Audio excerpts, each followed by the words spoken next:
Doug Eldridge now, Achilles PR pounder, Achilles, and I don't think sports as well. You know, Doug, it's amazing enough he's playing, like I said.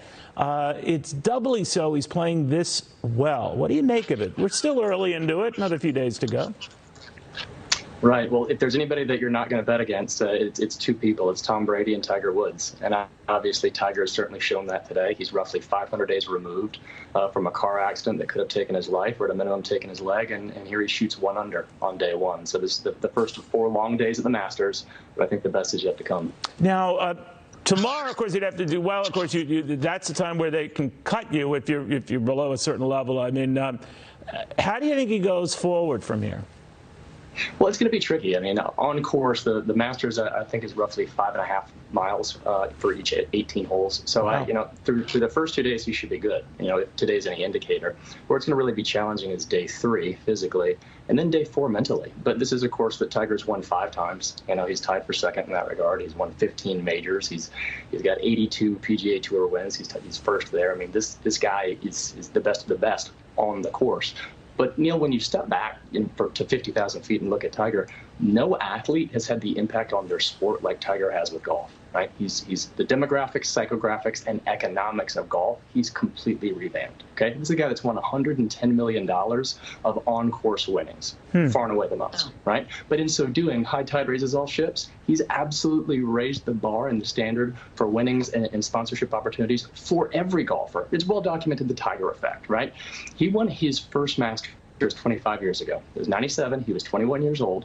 The following year, 16 million more rounds of golf were played in the United States. Wow. There was a 5-year stretch a couple of years ago where Tiger didn't play very much because of injuries. TV viewership was down 20% across the board. In 2018, when he came back at the U.S. Open, it was up 69%. This is a guy that absolutely turned the sponsorship on its ear. His first Nike deal was worth $40 million over several years. At that time, no golfer had been paid more than $5 million in endorsement.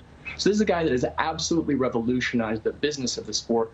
But more than that, he's inspired a legion of young little boys and girls to feel as though that they belong in golf as well. A sport that for many years, at least from a perception standpoint, was very exclusionary. I would argue that Tiger is the definition, the prima facie case of inclusion. Not the more trendy definition, but the most literal sense of inclusion, that everybody has an opportunity and everybody belongs. And he's really inspired an entire generation, both on and off the golf course. That's well put. Very, very quickly here. They're not making any special allowances or breaks for him. Like you said, he has to walk the course, has to do so every day of this tournament, even if it plays through the end. So we should just let people know there are no breaks for him just because he's Tiger Woods, right? That's absolutely right. So Okay. you're talking about walking more than 25 miles, and this is a guy that's had 5 back surgeries, 5 knee surgeries, a fusion. They thought he was going to lose his leg. He's still doing this. It's a laundry list. Got it. Doug, great seeing you again. Doug Eldridge following that. Tiger making history today. We'll see what he does tomorrow. Who knows? He could win this thing. You never know. That's the thing with golf. Then I don't even golf.